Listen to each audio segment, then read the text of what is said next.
Et nous avons, tout le monde peut aller se renseigner en allant sur les comptes de la Commission nationale des comptes de campagne et des financements de partis politiques. Vous pouvez me faire confiance. Nous avons 0 € de dette. Et j'y tiens beaucoup.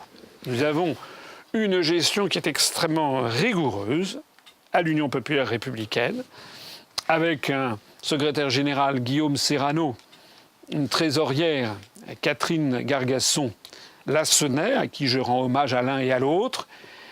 Nous avons bien entendu un expert comptable, nous avons bien entendu des commissaires aux comptes, et nous avons déposé nos comptes à la CNCCFP, qui ont été avalisés sans aucun problème. Nous avons 0 € de dette. Alors d'ailleurs, j'en profite pour élargir le débat. Allez regarder les autres partis politiques. Nous ne sommes pas les seuls dont les comptes ont été validés par des commissaires aux comptes et par la Commission nationale des comptes de campagne et de financement des partis politiques. Ça, il y en a d'autres. Ça, c'est un fait. Mais regardez la situation comptable des autres partis politiques. L'UDI est en faillite. ELV est subclaquant. Le NPA est moribond. Les Républicains ont une dette extraordinaire qui a été ramenée, si j'ai bien compris, à 55 millions d'euros. Ils ont une situation nette négative. Ça veut dire en termes financiers, ça veut dire que le passif au bilan dépasse l'actif de 35 ou 38 millions d'euros. Ça veut dire qu'ils sont en quasi-faillite. Ils ne sont soutenus que par des banques. C'est comme Nouvelle Donne. Si Nouvelle Donne survit, c'est parce qu'il y aura des banques qui injecteront de l'argent. Il y a un grand proverbe en ce bas monde, qui paye commande. Tous les partis politiques français qui ont des dettes très importantes sont en fait tenus par les banques. L'UPR n'est tenu par personne. Nous avons 0 € de dette. Nous ne sommes financés que par nos adhérents et nos donateurs. De façon totalement transparente, validée, comme je viens de le dire, par des commissaires, un expert comptable et des commissaires aux comptes qui mettent leur responsabilité pénale derrière. Je terminerai d'ailleurs là-dessus.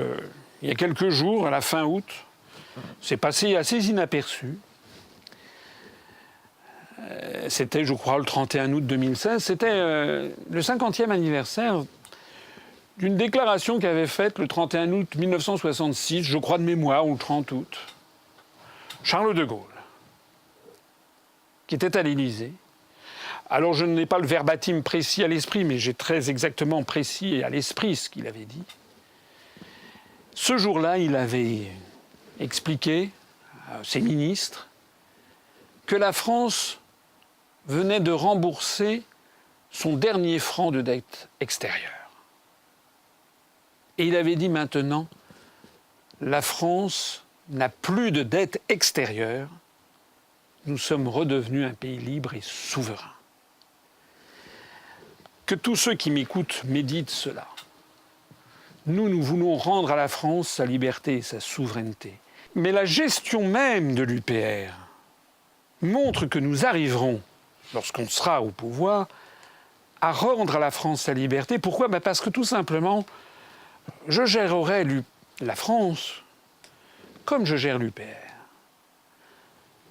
L'UPR est un mouvement indépendant, libre, souverain, parce que personne ne nous tient, parce que les seules personnes à qui nous devons des comptes, c'est les gens qui m'écoutent. C'est les Français qui sont nos adhérents et nos donateurs. C'est exactement le même état d'esprit que Charles de Gaulle, qui savait que les seules personnes qui finançaient la France, c'était le peuple français lui-même.